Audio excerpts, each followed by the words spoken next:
Bonjour tout le monde, ici Michel Lacroix qui vous souhaite la bienvenue à l'émission au 19e. Cette semaine, une rencontre avec l'auteur-compositeur Ludovic Bourgeois. En fait, une deuxième rencontre avec Ludovic au cours des 5 dernières années. Il va nous parler de sa passion dévorante pour le golf. Côté équipement, on va davantage s'intéresser cette semaine à l'ajustement des bâtons. Au niveau de la leçon, Christian Manègre est avec nous pour la première fois. Il va nous donner quelques trucs pour améliorer le jeu long. Une première aussi avec Caroline Sio qui va nous parler de l'étiquette. Tout ça et plus encore cette semaine à l'émission au 19e. Au 19e, une présentation de RBC au service de votre réussite. En collaboration avec Mulligan Centre du Golf pour un nouvel élan et Accès Physio. Ayez accès à la même qualité de soins à laquelle ont droit les athlètes de haut niveau.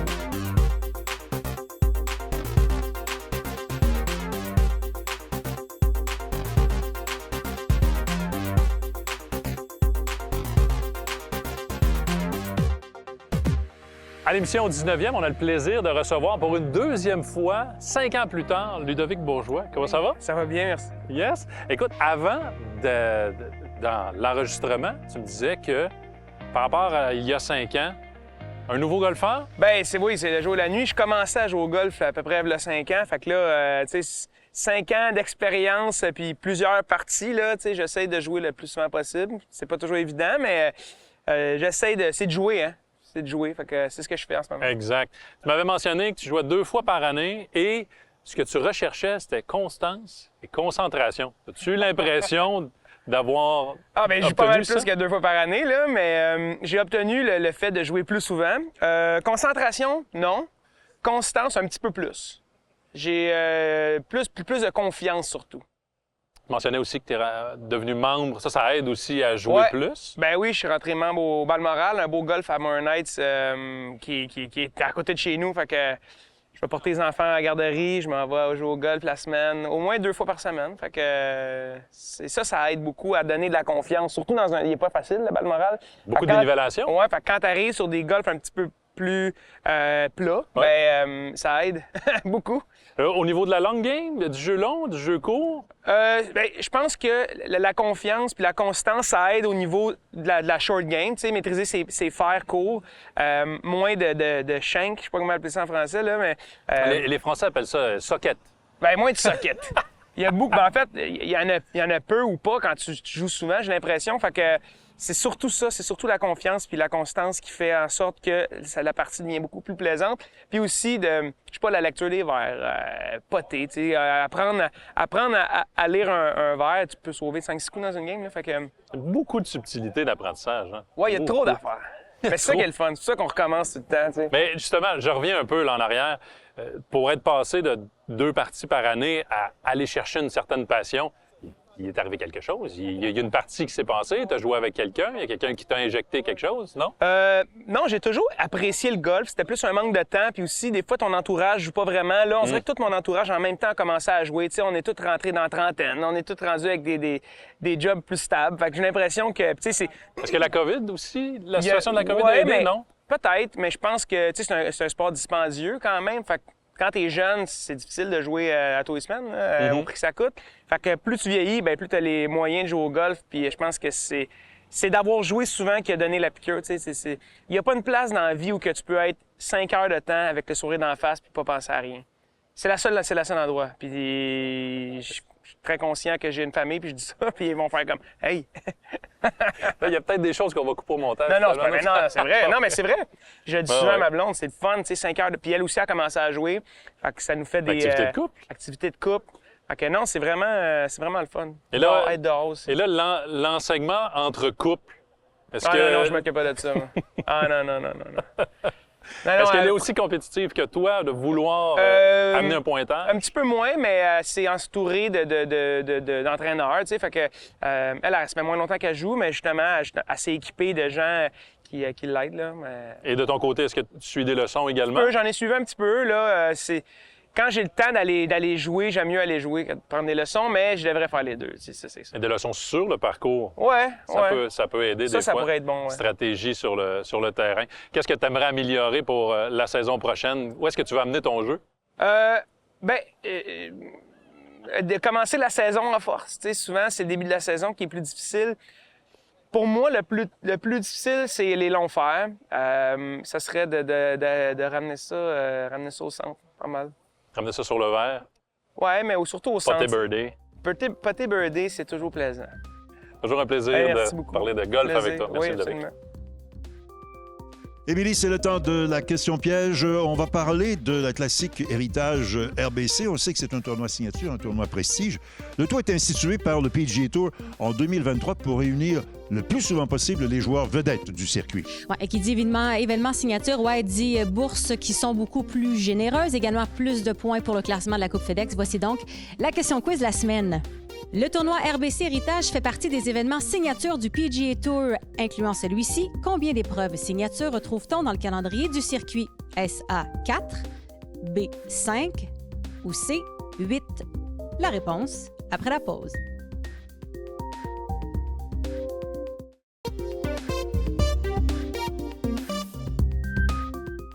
Avant la pause, on vous a demandé, incluant le tournoi RBC Héritage, combien d'épreuves signatures retrouve-t-on dans le calendrier du circuit? Et la réponse est C, 8 tournois signatures, dont la classique RBC Héritage, qui sont sur le calendrier cette saison. Effectivement, la classique héritage, le 5e de 8, c'est quand même assez intéressant, hein? On parle d'un enjeu de 20 millions de dollars, 700 points. Donc, question de réunir les joueurs élites. On a trouvé un excellent moyen pour le faire. Mulligan Centre du Golf présente la capsule équipement. Mulligan Centre du Golf pour un nouvel élan. Salut tout le monde, chronique équipement en compagnie d'Eyman Bourim, directeur chez Mulligan Centre du Golf. Eyman, on est dans ton bureau cette semaine. On parle d'ajustement, ta spécialité. Et on pensait bon de pouvoir parler des différents chiffres, des différentes spécifications quant à votre équipement, mais par rapport à votre vitesse d'élan. Et ça peut influencer nécessairement les données qui sont importantes.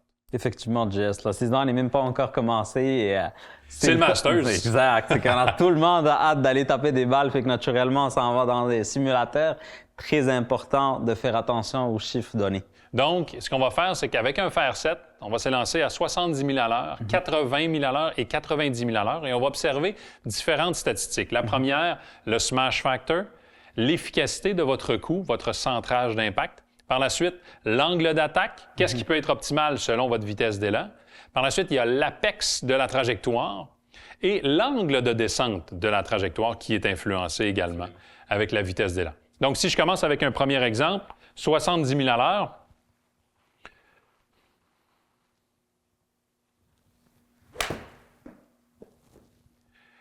première question, Eyman, 70 000 à l'heure, fer 7, un amateur peut s'attendre à frapper combien au maximum? Pas plus que 140 verges, c'est le maximum qu'on peut parcourir. Fait que naturellement, si on se tient entre 130 à 135 jusqu'à 140... C'est optimal. Là. Optimal, avec un smash factor qui est relié dans 1,35 généralement. Smash factor, l'efficacité. Évidemment, si vous ne frappez pas le centre de votre bâton, vous n'avez pas le maximum de la vitesse de votre élan. Donc, premier critère important à observer. C'est le smash factor. N'importe quel fitter, quand on est vraiment dans notre bureau, comme tu l'as cité, premier chiffre à regarder, c'est qu'est-ce que tu fais avec tes bâtons. Fait que si ton smash factor est vraiment inférieur à 1,35 pour un fer 7, ça veut dire que tu n'as absolument pas le bon bâton pour toi. Parfait. Donc ça, premier élément. Par la suite, pour les amateurs qui vont aller jouer en simulateur, l'angle de descente à 70 000 à l'heure, on veut à peu près combien au niveau de l'attaque à la balle? Un angle d'attaque absolument négatif. Naturellement, on entend toujours, on doit compresser la balle avec nos fers. On veut toujours que ce chiffre-là soit négatif et pas positif. On veut compresser la balle, fait qu'on veut se tenir pour la vitesse citée de 70 entre -2 à -4 jusqu'à -5. Donc, -2 à -5 pour l'angle d'attaque. L'apex à la balle, c'est-à-dire le sommet de la trajectoire de balle, on veut ça à combien? Aux alentours de 70 à 80 maximum. Donc, 70 000 à l'heure de vitesse d'élan, 70 pieds de hauteur. Donc, ça peut être une belle référence. Donc, si vous avez une trajectoire qui ne monte pas plus haut que 55-60 pieds, peut-être à vérifier à ce niveau-là, au niveau de votre équipement. Et l'angle de descente, maintenant? Un chiffre qui se tient à peu près aux alentours de 42 degrés jusqu'à 40 degrés, c'est vraiment optimal. Donc, encore une fois, à 70 000 à l'heure. Si on fait la comparaison avec un élan à 80, encore une fois, pendant que je m'élance, Eyman, on peut s'attendre à frapper combien À 80 000 $? Entre 140 à 150 verges à peu près. On peut la pousser un peu plus à 155, mais c'est vraiment dans ce range-là. OK. Donc, pour obtenir une telle distance, si on vérifie encore une fois nos 4 données qu'on a parlé, le smash factor, on le veut autour de, tu l'as mentionné, 1,35. 1,35 avec un fer 7. L'angle de descente, est-ce qu'on veut ça différent du 70 000 $? Naturellement, on a plus de vitesse, fait qu'on veut compresser la balle un peu plus parce qu'on va créer un peu plus de hauteur, fait qu'on veut se rapprocher au -5 ou -6 dans ce temps-là. OK. L'Apex, est-ce qu'on fait le même ratio, 80 000 $, 80 pieds? C'est un très beau ratio. Donc, minimum. Et l'angle de descente? On va y aller un peu plus parce qu'on veut créer un peu plus une rotation inversée sur la balle. On veut que la balle s'arrête un peu plus sur le verre. Fait qu'on veut naturellement se rapprocher un peu plus de 47 à 50 degrés. Donc, 50 degrés de l'angle de descente. Oui, monsieur. Des données à vérifier de votre côté sur simulateur. Et finalement, 90 000 $, il faut le mentionner, là, 90 000 $ avec un fer 7, c'est des joueurs de plus haut niveau, Absolument. mais ça l'influence, toutes les données sont influencées, là. Première chose, on va toujours regarder que le smash factor va se tenir dans les 1,35. On peut commencer à monter sur du 1,37, 38. Ça, c'est vraiment le maximum qu'on peut aller avec un fer 7, tout dépendamment du loft, bien sûr, du bâton. Et la distance parcourue, on va se tenir entre 165 à 180 maximum pour ce genre de vitesse. De la vitesse de balle. Oui, monsieur. Pour obtenir une telle vitesse, une telle distance, à 90 000 $ l'attaque à la balle, Un peu plus steep, fait que naturellement, on va se rapprocher sur du -7 dans ce temps-là. -7. Oui, monsieur. L'Apex, encore une fois, la référence, 90 pieds minimum. Un peu plus. Tu sais, entre, admettons, 100 jusqu'à 120. On va non plus pas dépasser le 120. La balle commence à être un peu plus dure à contrôler dans les airs. On perd le contrôle. Bien sûr, mais on veut pas qu'il soit plus bas non plus. Et là, donc, si on est plus haut, l'angle de descente Il faut qu'il soit plus bas, fait que il faut que la balle s'arrête sur le verre, fait qu'on veut naturellement se rapprocher un peu plus dans le 52 degrés. 52 degrés Oui, d'angle monsieur. de descente. Oui. Donc, encore une fois, vous pouvez voir qu'à 70 000 $, 80, 90, les données sont différentes et ça peut être intéressant au niveau d'ajustement de bâton. Et en espérant que, bon, ces informations-là vous ont permis de piquer votre curiosité pour votre prochaine pratique ou, qui sait, votre prochaine séance ici chez Mulligan. Bien sûr. Merci, Eamon. Avec plaisir. La semaine prochaine, on fait une pause du côté de l'équipement. On va voir Émilie Duquette du côté de la mode 2025.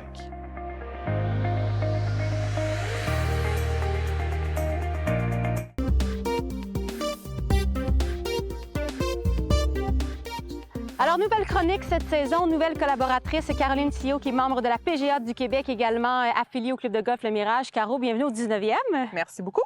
Dans le fond, cette année, on va parler des règles de golf et de l'étiquette de façon décontractée. Oui, parce que je suis contente de t'avoir. Ça fait pas longtemps que je joue au golf. Ça fait quelques années que je suis impliquée au 19e, mais j'ai encore beaucoup de choses à apprendre et j'ai envie de le faire de façon, c'est ça, accessible. Je suis encore intimidée sur un terrain de golf, honnêtement, et je veux avoir l'air de quelqu'un qui sait ce qu'elle fait.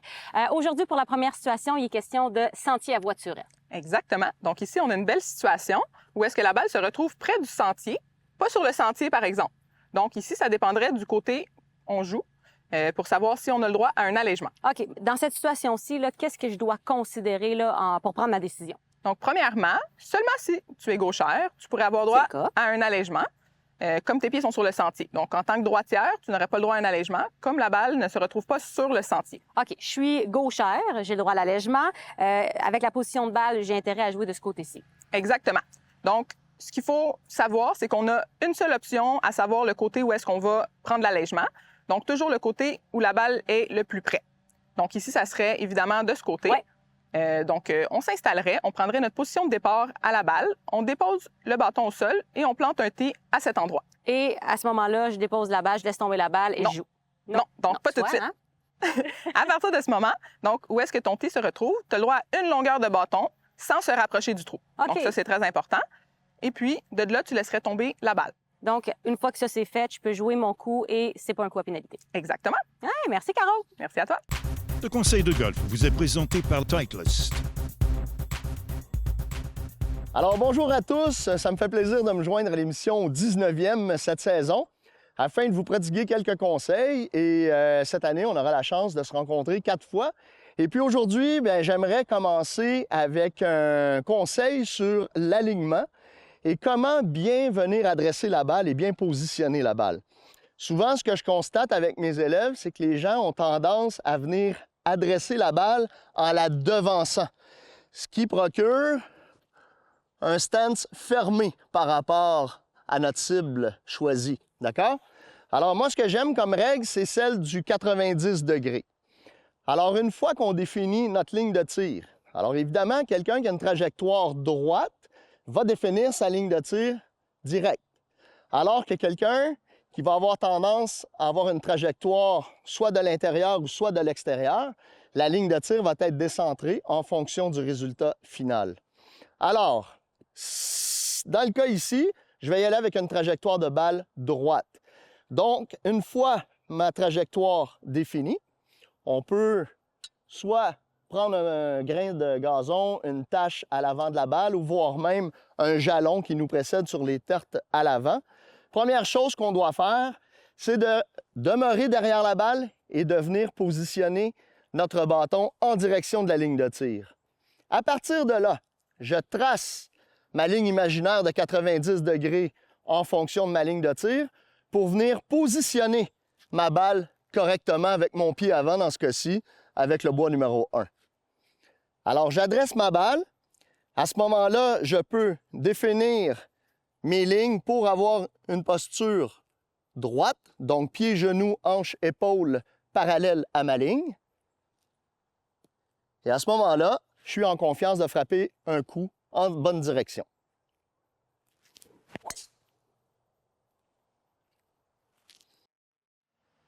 Alors, j'arrive à mon deuxième coup sur le 3 normal 4, distance de 100 verges, donc un wedge en main. Alors, encore une fois, l'alignement ici va être très important. Je veux réaliser mon birdie, évidemment. Je vais essayer de frapper le plus près possible du drapeau. Donc, ma ligne de tir qui est définie en fonction de ma trajectoire de balle. Dans ce cas-ci, c'est plus facile que tantôt. J'ai une marque de balle qui est positionnée devant la mienne. Donc, je tire ma ligne en fonction de ma balle à 90 degrés pour venir positionner ma balle correctement, qui est, cette fois-ci, est au centre de mes pieds.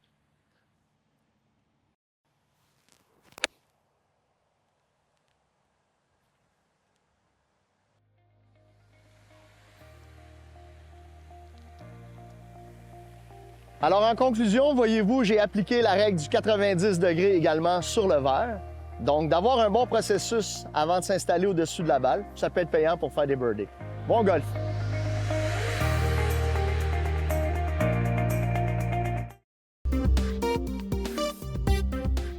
L'équipe d'au 19e a eu l'opportunité de se déplacer du côté de Carlsbad, en Californie, pour visiter les installations de chez TaylorMade. Lors de notre passage, le fameux camion du circuit PGA Tour, communément appelé le Tour Truck, était sur place. Amateurs d'équipement, accrochez-vous. Visite guidée d'un véritable magasin de bonbons sur 4 roues pour golfeurs et golfeuses. What we'll do is, what I like to do is I like to, real quick, to show like our player stuff. You know, it's nice to have all our names out there. This is the wraps and our players we have, their grips. You know, if I'm not in here and Fleetwood comes in and says, hey, can I get a grip? Someone else is gonna know what his grip is. Social media and stuff, it's nice to see all the names and like the weird wraps that certain players do, like Colin. That's a lot of things. I couldn't remember it, so I had to write everything down. Double side masking, he likes those upside down, that right side up. So I haven't put that on. We all know Scheffler 7. I don't think he should change. He's been playing so well. So we have the grips in here. What we're gonna have all the latest and greatest golf shafts. So all the main companies are represented in here. True Temper. And you're gonna have all our Fujikura stuff. We're gonna have, of course, all our Mitsubishi stuff. We're gonna have all our Graphite Design, UST, Aldila, Acura. So whatever the shafts we need, we're gonna have it right here in this bed for the players. Once again, we have the shafts heads, or the shafts and grips. Now all these drawers are gonna be filled with all the latest and greatest. QI 35, the Core, the LS, the Max, the Light, Rescue Fairywood. So all these drawers will be filled with all the lofts and all the different shapes and sizes. What we're going to have over here also is a wall of all of our weights. So when a player is going to request a short 3-wood, how am I going to get it to swing weight? I'm going to have all these different weights I can use. For some reason, if the weight's not going to get me there, I have my trusty hot melt gun that I could squirt some weight into, either to give them extra weight or make it sound different. So over here we have a ruler, we have our cutting saws, which we're going to go ahead and use to make sure that we're cutting the club to the right guy's length. We're going to cut it, we're going to measure it here on this ruler. What else are we going to do? We're also going to swing weight it. Speaking of the weights, what this club here is going to do is this club is going to give us a balance point or the swing weight of the actual driver. Each player is different. Standard is probably D3 to D4 in the PGA Golf Tour. The ladies is anywhere from C9 to D1. Swing weight is going to tell us pretty much the mass of your head and the length. So yeah, so we do all that stuff there. Then over here, we're going to have, as you can see, this over on this side is pretty much irons. So you can see the different bounces we have for all our wedges. TaylorMade out here in the tour, we don't hardly do any grinding at all. A lot of other companies will grind wedges. We have 6 different versions of our 58. I don't know why would you have to grind anything. We can build a golf club in about 5 minutes. We use the special curing cells over there that will accelerate the cure time from 24 hours to 2.5 minutes. Walk right outside and hit it, which is a huge advantage for us. Let's say a guy who does not have a club contract is shopping for drivers. Well, guess what? I can build him 3 drivers that he can hit before anyone else can build him 1 driver he can hit. So it's a huge advantage. You know, some of these guys, you get 1 shot, it's a short window. Let's make sure we get it done. In this trailer, you can. C'est déjà tout pour l'émission au 19e. On vous donne rendez-vous la semaine prochaine. On aura l'opportunité de s'entretenir avec l'humoriste Phil Roy, nouvellement passionné de golf. Il adore le côté compétitif, mais également le côté social de la pratique du golf. Ce sera donc très intéressant. Au niveau de l'équipement, on va parler de vêtements et des nouvelles tendances. Et puis à la leçon, Debbie Saba-Morel sera avec nous pour parler de l'amorce de l'élan. Si on amorce mal l'élan, pas nécessaire de vous préciser qu'on n'ira absolument nulle part. On se retrouve donc la semaine prochaine pour une autre émission au 19e, là où on entend les meilleures histoires de golf. Au 19e vous a été présenté par RBC, au service de votre réussite. En collaboration avec Mulligan Centre du Golf pour un nouvel élan et Accès Physio. Ayez accès à la même qualité de soins à laquelle ont droit les athlètes de haut niveau.